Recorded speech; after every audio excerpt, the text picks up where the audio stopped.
जो देश के मजदूर के कामगार का रोजगार का ख्याल करे, रोजगार पैदा करे, डिसेंट वेज बनाए, डिसेंट लिविंग वेज उसको मिलनी चाहिए, जो अपने घर बना सके, अपने बच्चों को शिक्षा दिला सके, free education up to higher class होनी चाहिए। मैं अच्छे सरकारी हॉस्पिटल बनाए जिसमें फ्री इलाज हॉस्पिटल के अंदर हो, उनके रहने के लिए उनको बिजली मिले, पीने का पानी मिले, और बिल्कुल भयमुक्त जो है वो हमारे देश के अंदर सरकार जो है वातावरण पैदा करे।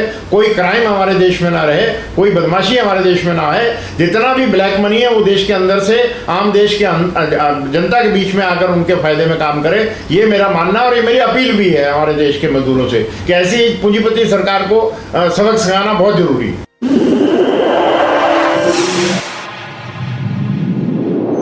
इस न्यूज चैनल पर जो भी वक्ता ने कहा वो उसकी अपनी राय है, जिसकी पुष्टि नेशन न्यूज इंडिया नहीं करता। धन्यवाद। भारत की राजधानी दिल्ली के अंदर हम बात कर रहे हैं इस समय हिंद मजदूर सभा ऑफिस से, और हम ऐसी शख्सियत से बात करने जा रहे हैं जो मजदूरों के मसीहा हैं। मसीहा ही नहीं, आए दिन रोड पर रहकर उनकी मदद की जाती है, चाहे कर्मचारी है, चाहे लेबर है, किसी भी डिपार्टमेंट में। अगर एक बारी हिंद मजदूर सभा के अंदर आ जाता है तो वो अपना लाभ लेके ही जाता है। ऐसी शख्सियत हमारे बीच में सरदार हरभजन सिंह सिद्धू जी। सर, लास्ट चरण का चुनाव है, अधिकतर सब चरण में चुनाव हो चुका है और दिल्ली और पंजाब का चुनाव रह गया है। मोदी जी की गारंटी है अब की बार 400 पार। दूसरा कहते हैं कि जो राम को लाए हैं हम उनको लाएंगे। सर, आप बहुत दिनों से काम कर रहे हैं मजदूरों के हितों के लिए, क्या लगता है सर इसमें पूरे भारतवर्ष का क्या होगा? देखिए, ये चुनाव बहुत ही महत्वपूर्ण है। ये सिर्फ ना के देश के नागरिकों के लिए महत्वपूर्ण है, ये पूरे देश के लिए बहुत बड़ा महत्वपूर्ण है। और देश के अंदर चुनाव जो है वो इस वक्त देश के अंदर बेरोजगारी जो है हाईएस्ट बेरोजगारी है। इतना बेरोजगार आज़ादी के बाद कभी देश में यूथ नहीं रहा, नौजवान नहीं रहा। और उसका कारण ये है कि सरकार जो है, जो उसका एक संवैधानिक रिस्पॉन्सिबिलिटी है, उसकी जो ड्यूटी बनती है कि आम देश के नागरिक को जो बेरोजगार है उसके लिए रोज़गार का मुहैया कराना, रोज़गार पैदा करना, अच्छा रोज़गार पैदा करना, जिसकी वजह से उसको अच्छी वेतन मिले और जिसकी वजह से वो अपने बच्चों का पालन पोषण, पढ़ाई और इलाज वगैरह करा सके, रहने की व्यवस्था उसकी हो सके। परंतु इसके ऊपर सरकार अपनी संवैधानिक ड्यूटी पर फेल हो गई पिछले 10 साल में, और सरकार ने अपने इस जो उसकी संवैधानिक ड्यूटी है उससे भी मुकरना शुरू कर दिया है कि हम नौकरी देने का काम हमारा नहीं है, हम तो सिर्फ जो है नौकरी देने वाले बनाएंगे। और इसलिए इन्होंने एक स्टार्टअप के नाम से शुरू किया और आम देश के नागरिक का पैसा जो बैंकों में है वो करोड़ों रुपया उनको, नौजवानों को जो इनके बहुत ही नज़दीकी हैं, उनको इन्होंने स्टार्टअप के नाम से दिया कि आप रोज़गार शुरू करो और रोज़गार दो अपने हाथ से। परंतु हमारे देश की जो पॉपुलेशन है, अभी दुनिया का सबसे बड़ी पॉपुलेशन हमारे देश की हो गई, 140 करोड़ का देश है ये। हमने चाइना को भी पीछे छोड़ दिया है। और मैं नहीं कह रहा हूँ कि हमारे देश के प्रधानमंत्री बोलते हैं, उनके सरकार के सारे मिनिस्टर बोलते हैं कि हम 82 करोड़ को 5 किलो गेहूँ दे रहे हैं, 2 टाइम का खाना, ताकि वो मरे ना और इस घर पे बैठे रहें, खाना खाते रहें, क्योंकि खुद मान रहे हैं कि ये उनका फेलियर है, वो उनको 2 हाथ को काम नहीं दे पाए हैं। अब हमारे देश में एक बहुत बड़ी महामारी आई थी जो दुनिया में आई थी कोरोना के नाम से 2020 में। वो तो हमें समझ में आता था कि वो महामारी में लोगों की नौकरियां 40 करोड़ के करीब गई, और उसमें इन्होंने पूंजीपतियों का ध्यान रखा, बैंक से उनको कर्जे दोबारा दे दिए, उनके रोज़गार चलाने की बात कर दी, उनका इंटरेस्ट का वेबल हो गया, और इवन उनकी जो पूंजी उन्होंने ब्याज पे ले रखी थी बैंकों से वो भी इन्होंने माफ़ की हैं। वो भी तकरीबन 17-18 लाख करोड़ के करीब पूंजीपतियों का जो इन्होंने कर्ज माफ़ किया है, परंतु किसानों का, मजदूरों का जो कर्ज है उसको इन्होंने माफ़ नहीं किया है। तो लिहाजा वो देश जो है वो कैसे तरक्की कर सकता है जिस देश के अंदर 82 करोड़ जनता जो है बिना काम के है, वो सरकार के खजाने पर आश्रित है, जो टैक्स पेयर का पैसा है उसके ऊपर उनको 5 किलो गेहूँ देते हैं, 1 किलो दाल देते हैं, जब इलेक्शन आता है उसको 10 किलो कर देते हैं। तो अब 10 किलो अनाज जिसको मिल रहा है घर बैठे हुए, वो तो आदी हो गया बिना काम किए हुए, उसका शरीर जो है वो काम करने लायक रहेगा ही नहीं, वो इस तरीके का इन्होंने उसको बना दिया है। और देश की जो सबसे बड़ी पूंजी है, जो वेल्थ है देश की, वो चंद आदमी हमारे देश के जो पूंजीपति हैं वो उसको इकट्ठा करके बैठ गए हैं। तो अब देश के अंदर इतना इनइक्वालिटी हो गई है कि पैसे वाला बहुत बड़ा पैसे वाला बन गया और जो गरीब था वो बहुत ज़्यादा गरीब बन गया। तो उनकी खाई इतनी बड़ी हो गई कि नहीं तो अदरवाइज कहते हैं कि अमीर और गरीब में जो एक अच्छे सोशलिस्टिक पैटर्न है कि भी 1 और 6 का फर्क होना चाहिए। अगर 1 रुपया गरीब कमा रहा है तो 6 रुपया अमीर कमा रहा है। परंतु यहाँ तो कोई गिनती ही नहीं है कि उसको हम अगर मुकेश अंबानी की और गौतम अडानी की सैलरी से गिना जाए जो उनको चीफ CMD के नाम से मिलती है, और एक गरीब आदमी जो दिल्ली शहर के अंदर जो है वो अपना 8,000 रुपये 9,000 रुपये सैलरी ले रहा है, तो वो तो उनके सारी ज़िंदगी की कमाई वो 1 महीने में ले जाते हैं जो पूंजीपति हैं। तो हमारा 1% पॉपुलेशन जो है वो तकरीबन 40% वेल्थ के ऊपर कब्जा कर गया ये पिछले 10 साल के अंदर। और कोरोना से पहले हमारे देश के अंदर जो है 100 अरबपति थे, और कोरोना के बाद ही उसी दौरान में 67 अरबपति और बन गए। उसमें 167 अरबपति का देश बन गया हमारा, और 82 करोड़ बिलो पॉवर्टी लाइन हो गए जिनके पास कोई रोज़गार नहीं है। वो गरीब आदमी जो हैं जिनके पास कोई रोज़गार नहीं है और वो सरकार पर आश्रित हो गए। सरकार उनको राशन देगी और वो सरकार को वोट देंगे। इनका पर्पज़ यही है कि आप खाना खाई जाओ और वोट हमें दीजिए और सरकार हमारी रहेगी। तो ये एक हमारे संविधान का ओपनली उल्लंघन है कि 2 हाथ को काम नहीं दे रहे हैं ये, और उनके रहने के लिए उनको मकान नहीं मिल रहा है। उनके बच्चों को फ्री शिक्षा, आज इन्होंने पूरी शिक्षा बेच दी है। कोई भी गरीब का बच्चा पढ़ ही नहीं सकता है क्योंकि सरकारी स्कूलों में कोई भी टीचर रेगुलर नहीं है। सारे ठेके के ऊपर टीचर हैं, 5 क्लास को एक टीचर पढ़ा रहा है, और उसके अंदर कोई उनकी सुविधा भी नहीं है। बैंक के अंदर जो है वो जो उनके स्कूल हैं वहाँ पर ना तो प्रॉपर टीचर हैं, ना उनके पास बैठने की जगह है, ना पूरी बिल्डिंग सही ढंग से बनी हुई है, ना और नीचे बैठे हुए हैं बच्चे उसमें। तो वो बच्चा पढ़ेगा नहीं, गरीब आदमी वहीं से ही स्कूल से ही फॉलो आउट हो जाएगा। और अमीर आदमी अपने बच्चों को पढ़ा रहा है जिसकी फ़ीस जो है वो हर महीने जो है 50,000 लाख रुपए एक बच्चे की फ़ीस दे रहा है। डोनेशन के अंदर लाखों रुपए देते हैं। और इन्होंने खुले तौर पर संविधान का उल्लंघन किया है कि जितना शिक्षा है उसको इन्होंने रोज़गार बना दिया है, उसको बेच दिया है मार्केट में। और इस वजह से देश के अंदर अगर एक तरफ भुखमरी है, एक तरफ जो है शिक्षा नहीं है, हमारा जो देश का बच्चा जो है वो शिक्षित नहीं हो रहा है, तो देश तरक्की कैसे करेगा। लेकिन सर ये तो ये कहते हैं कि सबका साथ सबका विकास, तो फिर किस हैसियत से ये लोगों के बीच में जा रहे हैं और किस हैसियत से कह रहे हैं अब की बार 400 पार। देखिए, जो राजनेता हैं वो मंच के ऊपर बोलने की वजह से उनको शर्म नहीं आती कि हम कितना बड़ा झूठ पब्लिक के साथ बोल रहे हैं। इनको नहीं तो अदरवाइज देश के साथ इनको 5 साल में एक दफ़ा आना पड़ता है पब्लिक के बीच वोट लेने के लिए, तब ये बड़े से बड़े वायदे करते हैं, बड़े से बड़े झूठ बोलते हैं। तो अब इन्हीं से ही पूछें, इन्हीं के आंकड़े बताते हैं कि हमारे देश में 82 करोड़ को, ये खुद भाषणों में बड़े शौक से बोलते हैं कि हम खाना दे रहे हैं। तो अगर 82 करोड़ को खाना दे रहे हैं वो बिलो पॉवर्टी लाइन है, तो लिहाजा हमारे देश की क्या तरक्की हुई है। और अगर हमारे देश के अंदर जो सरकारी स्कूल हैं वो दम तोड़ गए हैं, उनके अंदर टीचर ही नहीं है, बच्चा जो है वहाँ स्कूल जाता ही नहीं है, और इसलिए वो ड्रॉप ऑफ हो गए सारे बच्चे। तो अगर बच्चा अनपढ़ रहेगा हमारे देश का जो भविष्य है, जिसने देश को बनाना है, और ये नौकरी देनी नहीं, तो बच्चे अनपढ़ पड़े हैं, उनके पास कोई ITI की कोई दूसरी उनको टेक्निकल नॉलेज नहीं है उनके पास। दूसरा है कि आप इतनी 140 करोड़ की जनता बन गई है, उसकी जो हेल्थ है, जो उसकी हेल्थ की ट्रीटमेंट है, बीमारी का इलाज है, वो सारा का सारा बेच दिया इन्होंने और सारा का सारा पूंजीपतियों के हाथ में दे दिया।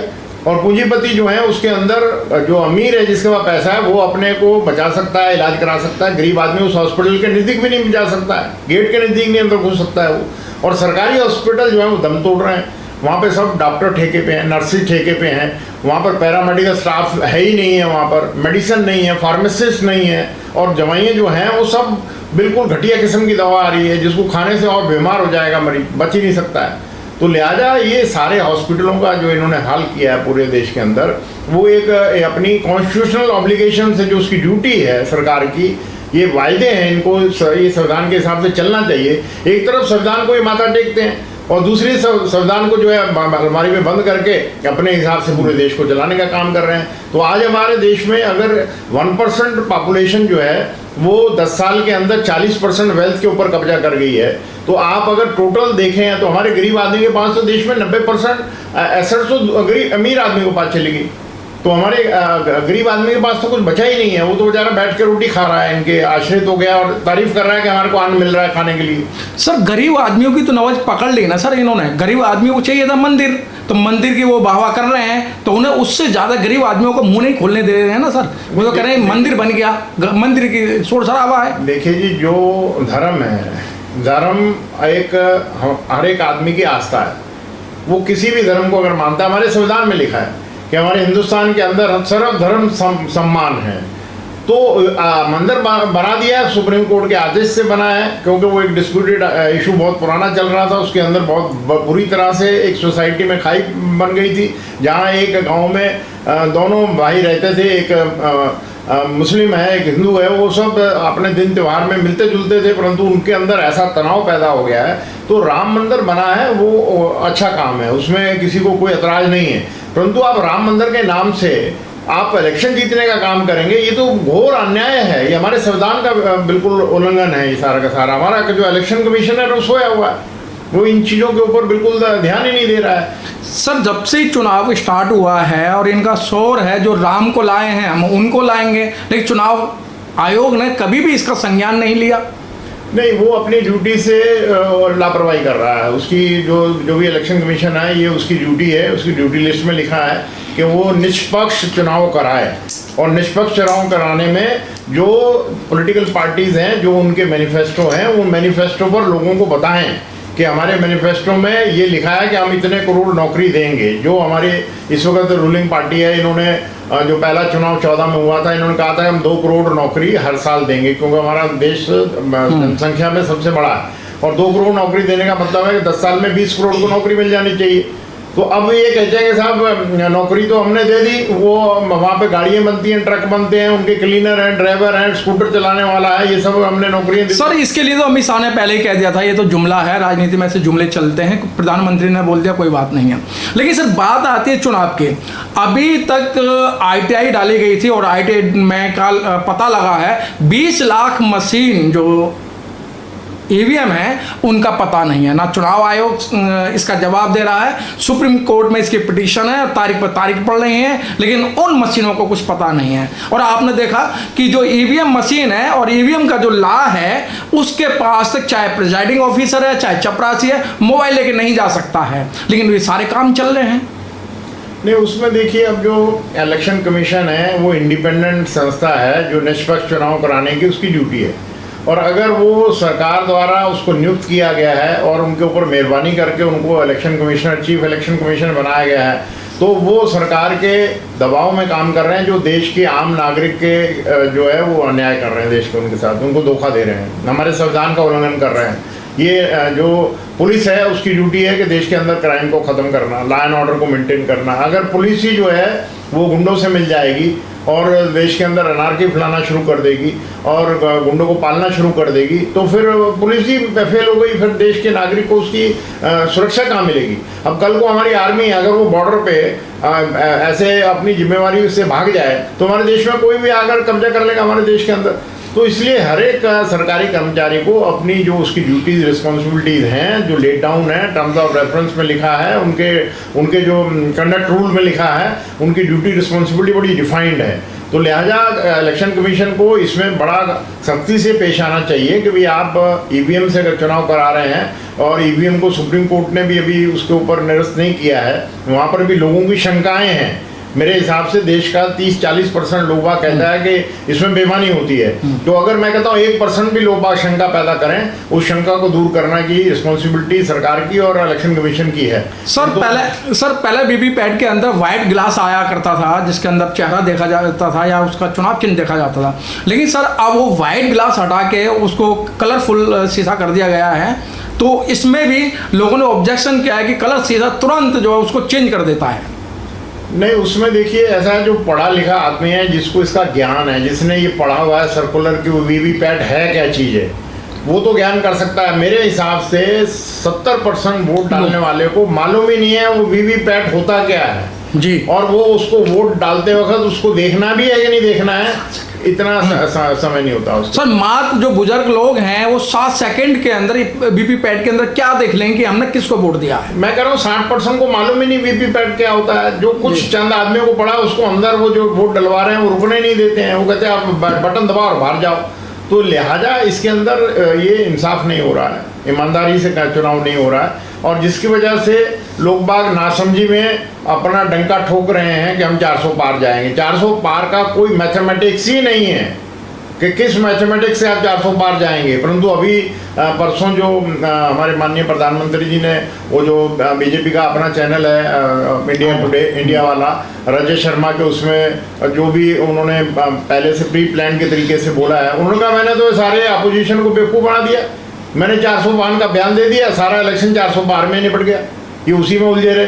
तो मतलब हंस के बता रहे थे क्योंकि मैंने बेवकूफ़ बना दिया इनको, सारे अपोजिशन वालों को। तो ये अगर इस तरीके का देश के अंदर आम नागरिक को सरकार बनाने के टाइम पर ऐसे बयानबाजी होंगी, ऐसी जुमलेबाजी छोड़े जाएंगे, तो वो ठीक नहीं है देश के लिए। आने वाले समय में देश जो है वो गर्क में चला जाएगा। हमारे देश का रुपया जो है इस वक्त 84 रुपये का $1 है हमारा देश के अंदर। महंगाई जो है, आज गैस सिलेंडर कह रहे हैं ना, मैंने गैस सिलेंडर दिए हैं गरीब के अंदर, अभी चूल्हे जलने शुरू हो गए हैं, गैस सिलेंडर खरीद ही नहीं सकते हैं। वो 8,000 की नौकरी वाला गैस सिलेंडर 1,300 रुपये में कैसे खरीदेगा। सर सोशल मीडिया का मानना है जो घर घर जाके और प्रत्येक राज्य के अंदर उन्होंने सर्वे किया है कि बीजेपी मात्र जो है 185 और 90 पे समेट रही है, और बार बार डंका बजाया जा रहा है 400 पार 400 पार। जो मेन स्ट्रीम मीडिया कह रहा है 400 पार, लेकिन जो सोशल मीडिया है जो घर घर जाके लोगों से ओपिनियन ले रही है वो 185 और 90 की है। जो सच्चाई है वो नहीं दिखाना चाहते हैं।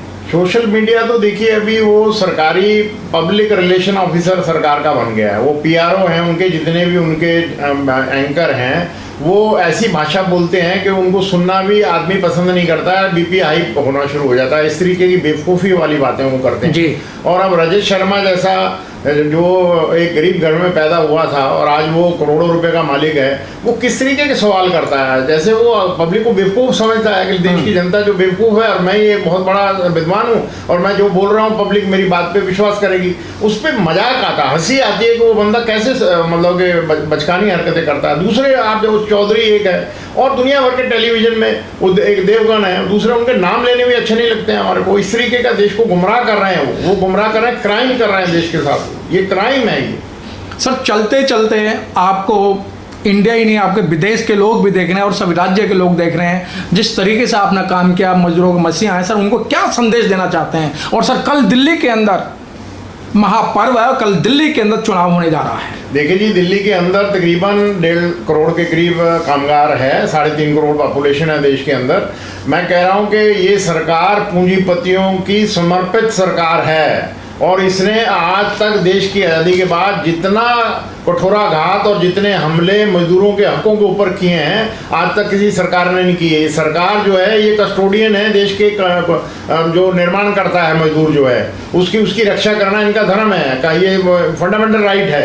राइट टू वर्क जो है, राइट टू एक्सप्रेशन जो है, राइट फ्रीडम ऑफ एसोसिएशन है, राइट टू कलेक्टिव बार्गेनिंग है, राइट टू एजुकेशन है, राइट टू लिव है। ये हमारे संवैधानिक अधिकार हैं, ये हमारे बुनियादी अधिकार हैं, परंतु ये उनकी तरफ ध्यान ही नहीं दे रहे। और मालिकों को जो कह रहे हैं ये ईज ऑफ डूइंग बिजनेस एक ही एजेंडा है, उसके लिए सारे श्रम कानून हमारे इन्होंने रद्दी की टोकरी में डाल दिए, स्क्रैप कर दिए और 4 कोड बना दिए पूंजीपतियों के लिए। ये मजदूरों के साथ इतना बड़ा धोखा किया है, मजदूरों के साथ इतना बड़ा खिलवाड़ किया है इन्होंने, जो कभी देश का मजदूर इनको माफ नहीं करेगा। मेरा पूरा यकीन है कि इन चुनाव के अंदर मजदूर इनको वोट नहीं देगा और मजदूर ये पूंजीपति सरकार को उखाड़ के फेंकेगा और देश के अंदर जो भी सरकार आएगी वो इस चीज का सबक लेगी कि देश के कामगार जो देश का निर्माण करता है, अपने खून और पसीने से देश को निर्माण करता है, उनके भविष्य के साथ अगर आप खिलवाड़ करेंगे, उनके बच्चों के भविष्य के साथ खिलवाड़ करेंगे तो उनको बख्शा नहीं जाएगा।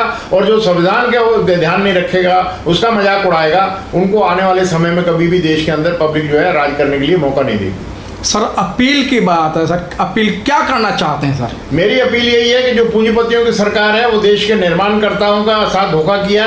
जितना देश का निर्माण करता है, दिल्ली का जो निर्माण करता है, खुल के वोट डाले और ऐसी सरकार को सबक सिखाए कि आने वाला कोई भी पॉलिटिकल पार्टी ऐसी हिम्मत ना करे। कैसी सरकार को? सर हम चाहते हैं कि जो देश के मजदूर के कामगार का रोजगार का ख्याल करे, रोजगार पैदा करे, डिसेंट वेज बनाए, डिसेंट लिविंग वेज उसको मिलनी चाहिए, जो अपने घर बना सके, अपने बच्चों को शिक्षा दिला पढ़ा सके। अब free education up to higher class होनी चाहिए। मैं अच्छे सरकारी हॉस्पिटल बनाएं जिसमें फ्री इलाज हॉस्पिटल के अंदर हो, उनके रहने के लिए उनको बिजली मिले, पीने का पानी मिले, और बिल्कुल भयमुक्त जो है वो हमारे देश के अंदर सरकार जो है वातावरण पैदा करे। कोई क्राइम हमारे देश में ना रहे, कोई बदमाशी हमारे देश में ना है। जितना भी ब्लैक मनी है वो देश के अंदर से आम देश के जनता के बीच में आकर उनके फायदे में काम करे। ये मेरा मानना और ये मेरी अपील भी है हमारे देश के मजदूरों से कि ऐसी पूंजीपति सरकार को सबक सिखाना बहुत जरूरी है। थैंक यू सर, बहुत बहुत धन्यवाद सर।